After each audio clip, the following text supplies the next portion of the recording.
Armored Core lore, the story of Armored Core Verdict Day. It was after the events of the Armored Core Forgotten Stories that we learned that the three major figures of this story would part ways to build up their own factions. With Caesar returning to Vendie Day, base of operations located in the mid-continent, Rosary would return to the Men of Honor group located in the northern frontier, while Francis would travel with Stork to the Far East. For the next 100 years, known as the Reconstruction Era, the three would grow their factions into powerful forces thanks to the discovery of more towers and their own personal goals. But Vendie Day would undergo a major transformation when Caesar returned from his journey to explore the tower. Caesar, determined to restore humanity after the events at the tower, began to seek further expansion of power. His methods relied on direct violence rather than political tactics, and the less powerful organizations had no choice but to give in. His death during this time would see Carlos Vendie Day become the next ruler of the Vendie Day.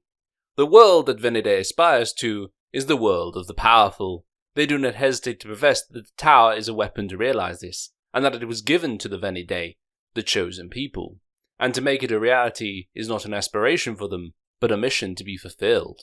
As for Rosary, she would go back to using her real name of Cordelia Stratford, and with her return to the Men of Honor, she would quickly seize power within the group, ousting her only living sister before making sweeping changes to the group. She, like her mother, made herself the head of the organization, as she then became obsessed with expanding her sphere of influence, and through skillful negotiation, she brought many of the migrant groups in the northern frontier under her control. Her death years later would lead the Men of Honor to be renamed as Sirius, with a new system of rule in place. The faction is seen as a federation of several small powers, and has the characteristics of a federation state. Each of the small powers has its own self-governing region, and the basic principle is mutual non-interference. This is due to the fact that Sirius has repeatedly merged with neighbouring small powers in the process of its establishment. Therefore, there are several small powers with different ideologies and customs within Sirius. But because of the principle of non-interference, there are rarely conflicts among the small powers. Each subpower is characterized by the fact that, although it has authority of self-governance, it is not equipped with military power beyond that of self-defense. Therefore, it is essential to have a military authority for the entire organization of Sirius, which is the Joint Command, an independent organization that does not belong to any of them. The minor forces are not involved in any military affairs, and the self-defense forces do not participate in the battles for Sirius. Institutionally, the command center is on equal footing with the minor factions, but in reality, it has an extremely strong influence over Sirius as a whole, and is recognized as the supreme authority. The Joint Command is a group of elites selected from among the various subcomponents, and is composed of the Commander-in-Chief, who is the Chief Executive Officer, and several commanders who assist him. In addition, under it are various base units, led by the 101 1st Unit, which reports directly to the Joint Command. It is noted many of the descendants of Cordelia Stratford, who built Sirius, have excelled from generation to generation, and have made significant contributions from the Men of Honor era to the present Sirius. Gloucester Stratford, who serves as commander of the Joint Command, is a representative of this group, and it is no exaggeration to say that he is a heroic figure who excels in all aspects of skill, brains, and charisma. Finally, there is the Evergreen, the faction by Francis, based in the Far East. It was in a deeper state of pollution than the other lands, so it is easy to imagine the difficulties she would have faced. It is said that Francis led Ash people and used her ability to discover a new tower in these lands. It is also said that the Ash people used this knowledge and skill learned at the tower to create a safe haven for their people. They greedily absorbed knowledge and skills from the tower to create the EGF. However, not much of her life after above said events is clear. It is said within EGF that she was with the Ashen people until she passed, but also that she disappeared with a few of her friends one day after securing some bases. These rumours have made Francis somewhat of a saint in EGF's eyes, and it is safe to say that she has an impact on EGF's religious beliefs. These beliefs being that they have a tradition of relying on the knowledge and experience of the most senior members of the group to lead them through polluted lands. Based on this culture, EGF members are prone to follow and praise their leaders. To the Ash people who wandered without purpose at the time, Francis seemed like a saviour. She led the Ash people to many new areas, and was praised as a guru. The Ash people were taught that someday the world would be cleansed of all pollution and that a green world would be brought back. They strongly believed in Francis' message and worked to make their vision a reality. Although EGF members are united in their teachings, the level of belief varies from person to person. Members who strongly believe in the teachings believe in strict obedience, but people who loosely believe have a "as long as I don't do anything that goes against the teachings, I'll be okay" attitude. Some people believe this is the result of people losing faith, as the leaders of EGF have changed over time. Some members do not praise their leaders in a faithful way, but praise them simply because of their personalities or skills. The EGF's goal is to gain control of all towers, which are the base of their faith. By destroying these towers, they believe that their god will bring back a peaceful green world that was left behind in the olden days. They fight mercilessly for their faith. What this has led to is the EGF membership structure called the Elderly Council. As the name of the council suggests, the religious leadership is made up of many elder members, and they represent the core values of EGF in the real world. Part of this movement is the creation of the Wartime Special Forces. This team is made up of 13 influential people who are chosen by the Elderly Council. They are considered imperial generals and are expected to use their influence and powers to go all out to overcome difficulties like wartime commanders. The 13 members of the Wartime Special Forces are all appropriately consulted for their leadership and were chosen through vote by EGF. However, the youngest member, Carlin L. Murakumo, received the most support, and it is shown in her mannerisms. With these three powers building up, the pollution of the land would begin to fade, and the new leaders of these groups would set out to achieve their goals. Vendie wanted to rule the world with power, Sirius wanted to secure peace, and the Evergreen wanted to destroy all the towers to bring about their new green world. It's during this time, more towers will be found on each continent, which will allow the three major powers to grow stronger by studying what they could from these objects. This was the source for them to produce multiple armor core units. This in turn, along with the land grabbing from all the factions, slowly caused the old migrant group to fade into the pages of history or be killed off, such as the group where a single orphan will grow up to be known as Fat Man. He would be taken in by a Storks group, the same ones that aided the Dark Raven years ago. Later, he would become their only surviving member as the three powers start to expand their territory. The first two major forces to meet and clash would be Sirius and Vendie. They're both around the same military might, and each wants to expand into the south frontier. The two quickly began to wage war on one another, while Evergreen, thanks to the pollution still being heavy in the far east, would still have time to build its strength. Sirius and Vendie would wage war for years. With Vendie finally looking to be on the winning side, they were greeted with the sudden advancement of the EGF forces to turn the tide. However, unlike the original creator's intention, the EGF would also attack Sirius, and they, in return, would do the same, thus creating the world war between the three powers. This is when another organization would show up named the Foundation. It emerged as a group of researchers studying lost science and technology in hopes to restoring it. They provide the three major powers with various technologies, including newly designed parts and UNACs. In a sense, they had a huge military power, but as an entity that only sold technology, they advocate neutrality. It was rumored to have been founded by peddlers formerly known as migrants, who have existed before the establishment of the three major powers, although none of these rumors are confirmed. They would start to produce technology unlike any other seen by the three factions and share that technology with the three factions. This would include the UNAC unit. It is best described in the Voice of War report, which reads, "An autonomous control system for armored cores, furnished by the Foundation, also used to describe the unmanned ACs themselves, comprised of a physical unit installed in the core and the base program, Formula Brain, built into it." By adapting the autonomous control technology previously limited to a very small subsection of specialized weapons to work with ACs, today this technology is the Foundation's core project and is used heavily by all three factions. With the rise of power, a woman by the name of Magnolia Curtis would join the EDF forces only to leave sometime later to become a mercenary. It's here that a rumor of team of armored cores named the Reaper Squad would start killing off skilled pilots as the three powers wage war. During this time, Magnolia forms a contract with Fat Man to transport her armored core to the battlefield. However, it's during one mission Magnolia is nearly killed by a Reaper Squad member named Jay, but she is rescued in time by Fat Man. However, she is heavily injured, leaving her unable to pilot an armored core, leading to her to become an operator for Fat Man's new mercenary partner. And it is here where the rest of the story of Armored Core Verdict Day can be seen in the game Armored Core Verdict Day. The story of a lone mercenary begins with the mercenary being transported by Fat Man, who drops the mercenary into a battle between Sirius and Vendie forces, with a job explained by Magnolia, or Maggie as she goes by now. There are 2 units up ahead. One is the Vendie Border Guard. The other, a Sirius recon unit. They've been in a standoff the past 2 days. We've been hired to attack one of these units to stir up hostilities. Then we'll go in and wipe out both forces. That is all the intel I have been given. Where do you get these jobs? They're always shady as hell. I guess mercs are disposable these days, huh? Calm down, fat man. Do you want to get paid or not? I'm sick of being a mule, Maggie. All I think about lately is quitting. Then quit tomorrow. But today, you've got work to do. No dice. It's gonna rain, and I want to quit on a fine day. Accelerating.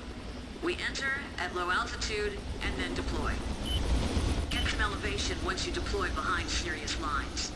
Ready to boot OS. It will be a quick and dirty battle for the mercenary as they head back unaware that someone is watching as the 3 leave. What follows next for the mercenary is a series of missions to take out small forces from each faction, and one mission to take out a bandit group whose leader, Bert Barton, got his hands on an armored core with a new weapon from the Foundation after a successful raid. This new weapon would be weapon arms seen for the first time by the mercenary, as he fights this bandit with Fat Man suggesting only the Foundation would create such a weapon. This new Foundation weapon, however, does little to help the bandit leader, as the mercenary is quick to kill him before moving on to take out another member of this gang with another stolen weapon armed specialized AC. His name would be WR. Dealing with the small fry as they go on, the next major mission for the mercenary would come from the EGF, who have had one of their bases near a tower in Fort Dennis, infiltrated by one of the other faction's combat teams. As such, the EGF hires the mercenary to come in and capture the foes. However, arriving on scene, Maggie is quick to notice this is not a simple capture mission. Hey, cut the lip, hireling! The request you sent us called for minimal force to capture the enemy. We weren't expecting much combat. This is something completely different. You'll have to up the pay 50%. Payment directly after completion. Deal? How dare you extort the EGF? We're passing overhead now. Shall we keep going, Commander? I'll pay your price, but you will regret this one day. I'll amend the contract. Preparing to drop. Initiate mission.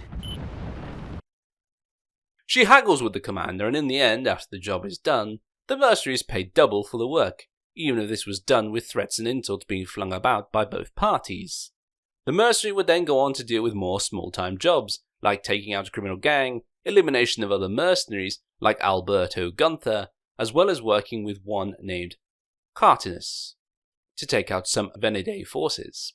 This is when the mercenary's next job comes in from a Vendie commander, to aid in invading EGF's territory and take out a transport convoy moving through it. It's here we see not everyone in Vendie is eager to die in combat, and that this mission would not be as easy as expected. You fell right into our trap, vermin. Formula brain activated. UNAC forces. All units ready for deployment. Obliterate them.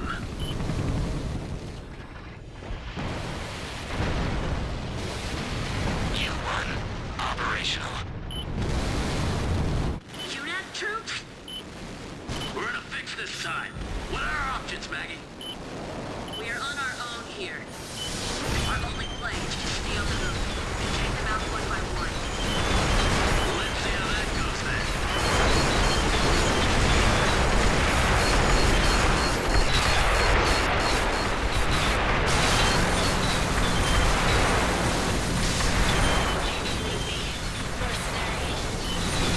JC, on top of that building. This unit of mine is equipped for sniper fire. Lure them into range. Unless you have a death wish, I suggest you comply. Help from the red and black armoured core seems to cause Maggie's mind to wander, as after the UNACs are defeated, she goes on to explain who this armored corps might be. I'm sorry, Fatman, but you must have heard about them, right? We have no idea who they are or what they fight for. All we know is that they mean business. These guys. Running into them is why I quit mercenary work 2 years ago. They're the Reaper Squad. This Reaper Squad would not be mentioned again for a while, as the mercenary would go on with more of the usual work, taking down more mercenary armored corps and fleeing EGF forces until the mercenary gets a job from an unknown source. All the details are kept secret until arriving on site, and well, as long as the money is good, the mercenary would go to find out what this was all about. Right on time. You mercs are punctual. I have one question. I see that thing you've got there. Who you with? Are you with the Foundation? Your task is simple.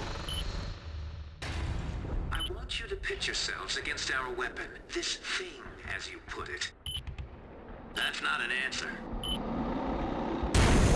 We're using live rounds, so defeat your death. Be prepared.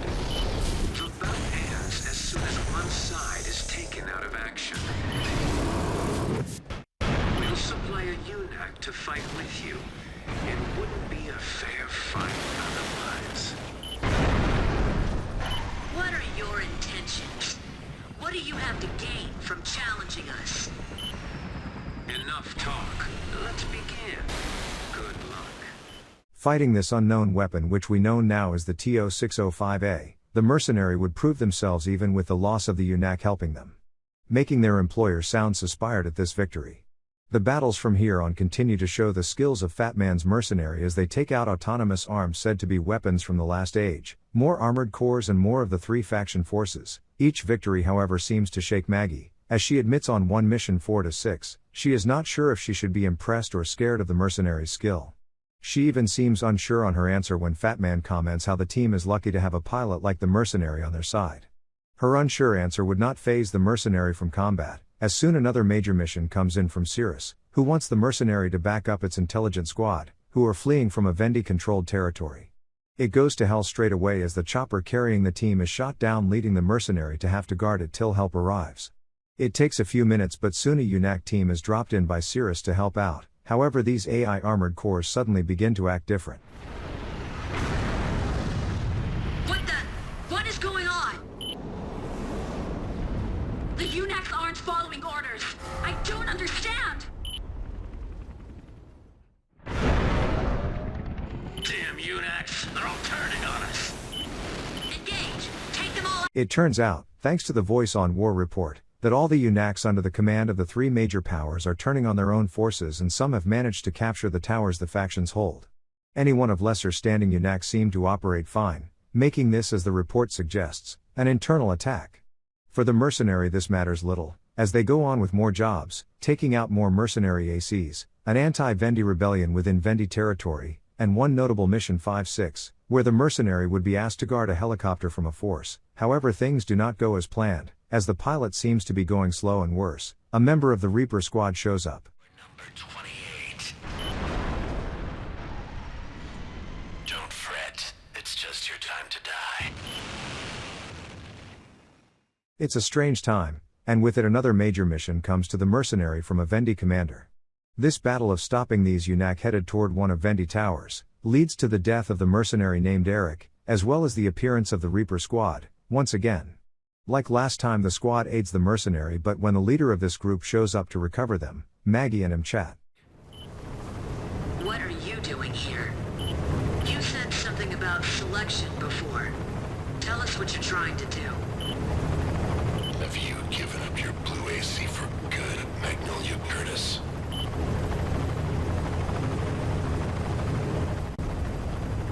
You can no longer fight, yet you stay on the battlefield.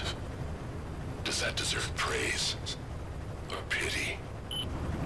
Who the hell are you? It must be 2 years since I shut you down. You? You were the one that... You were not chosen, but that mercenary? I wonder. It's after this report that the voice of war suggests the Reaper squad are working with the UNAC, and that the Foundation has still not said anything about the UNAC turning, making the two linked, but this is speculation at this point. This mixed news would have made many think, but Fat Man's mercenary would simply keep on fighting. Taking down more mercenary armored corps, including 2 from a cult called the Beehive, that was established 100 years ago, before the Dark Raven wiped them out.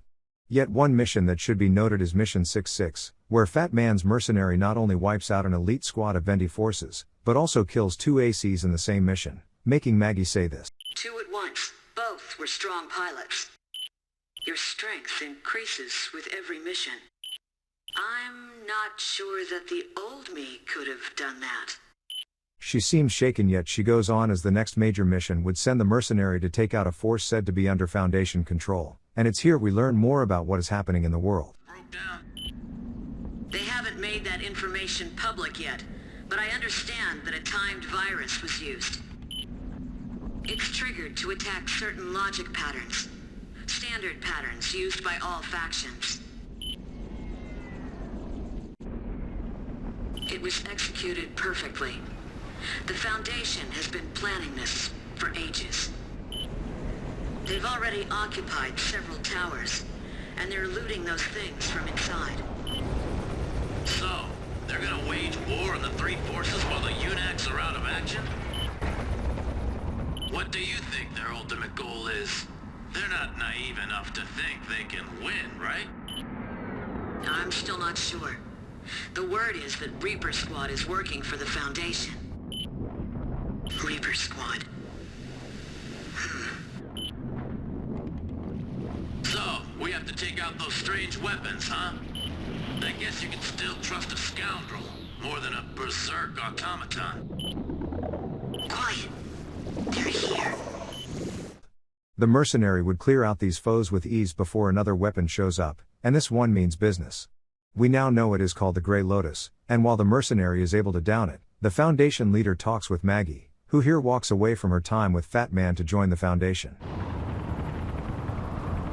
The Reaper squad is teamed up with the Foundation, but I still cannot figure out what they're up to. The word on the street is they're taking out mercenaries, all top pilots, just like you. Hey, better watch our backs. Things are about to get ugly around here now that everyone knows why the UNACs are acting up. Now our only concerns are the Reaper squad and those weapons the Foundation got a hold of. Well, I guess we'll have to take them on ourselves. This is the place, dropping now. Main system. Activating combat mode. It's quiet. According to intel, the Foundation weapons should be here soon. I'm afraid there's been a change of plans, mercenary. Reaper squad! Let's see what you're capable of. It's that sniper from before. No other hostile signatures. Guess he wants a duel.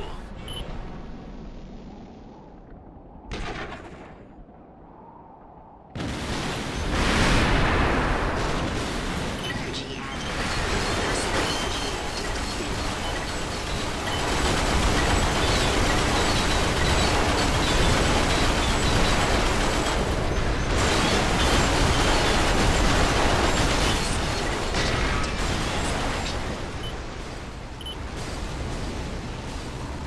You pulled through somehow. Great stuff. And now K falls too, a truly worthy foe.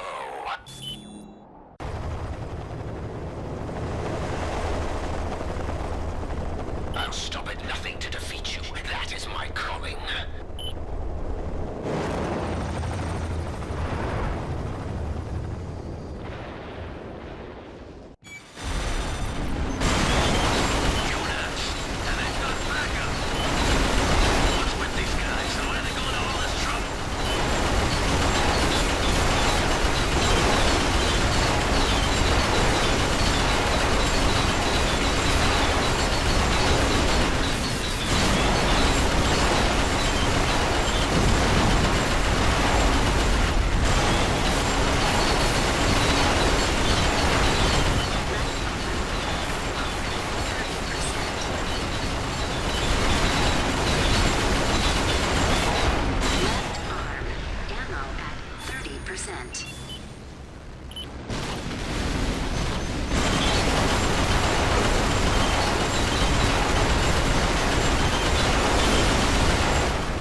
Fat Man's mercenary reaps this Reaper's soul too before a final foe shows up, one that surprises them both, Maggie. She had joined the Reaper squad and returns to piloting her old armored core, Blue Magnolia, to now face her former friend in combat. She, however, is no match as the battle would lead to her retreat after Fat Man's mercenary manages to damage her heavily. Maggie had made her choice, and so Fat Man and his mercenary would fight on taking down an EGF force, more Foundation weapons and more fellow mercenaries, until finally the two would set off on a mission to destroy the Reaper squad, and the remaining Foundation forces, which the other three powers had been fighting all this time. The first foe they would meet would be Maggie, as she and Fat Man have a chat about a story of the Dark Raven. Let me tell you a story about a time long ago when the world faced destruction. God wanted to save mankind, and so he reached out to help. But there were some who did not accept God's offering. They intended to destroy the order that God sought to create for mankind. God was confused. Why did man not want to be saved? Some people just don't like being told what to do. Perhaps that is true. But God wanted to rescue mankind, so he decided to root out the dissidents and slay them.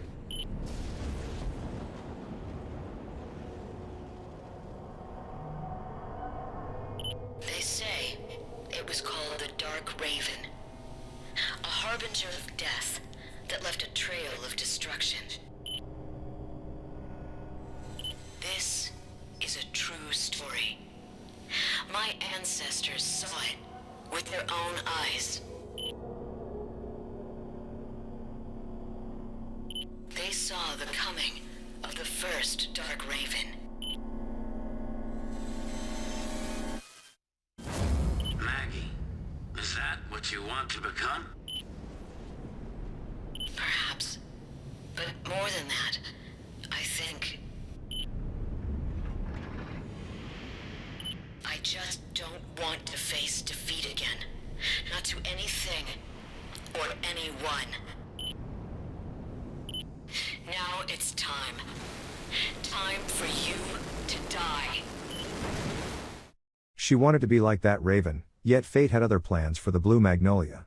Fat Man's mercenary would outclass her, forcing her AC's right arm to blow off as she insists she can fight on, leaving Fat Man's mercenary no choice but to finish her, as Maggie and Fat Man have one final chat with one another. I knew it from the beginning. I felt it in my bones. I knew you had something dark, something wicked inside you, Maggie. All I've known my whole life is war. And this whole time, all I've done is watch others like you throw your lives away on the battlefield. That's why I wanted to save you, Maggie. But maybe Maybe I was just being selfish. That's why I wanted to save you, Maggie. But maybe I was a fool to think I could.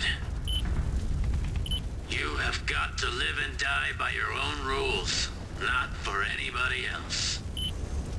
That has always been our way, Maggie.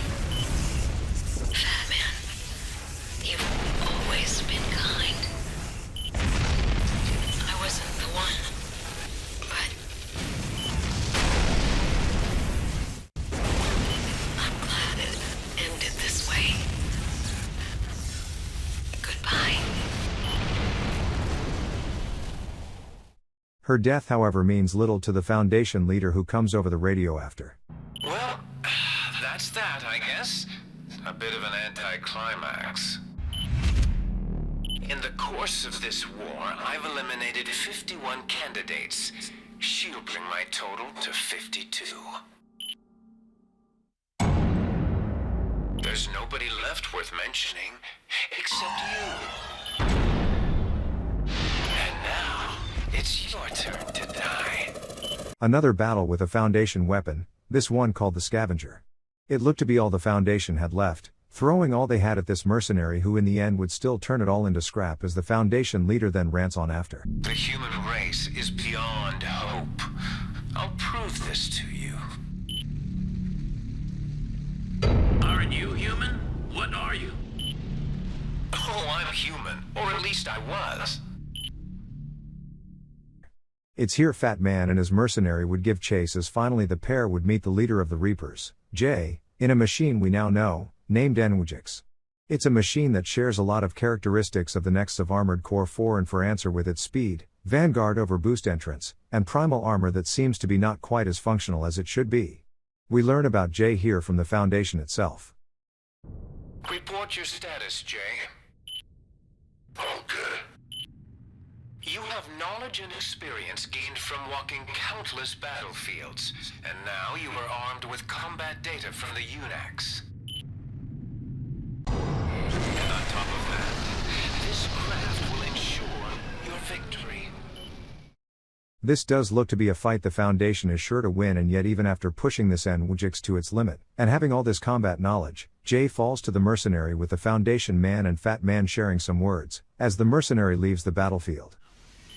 You're the one line broken. I refuse to believe that mankind has hope. I will never forgive the filthy world that destroyed my life and everything in it. My weapons are already in action. The towers power them. They will continue on without me. The battle for the towers has begun. It will continue until all is in ruin. But if you think you are different, then carry on. You have that right and responsibility.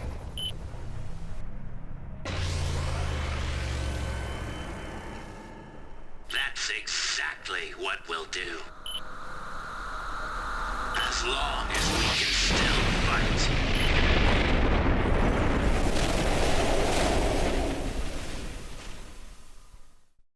With this all said, the battle for the towers would go on between the three factions and the weapons the Foundation man spoke of.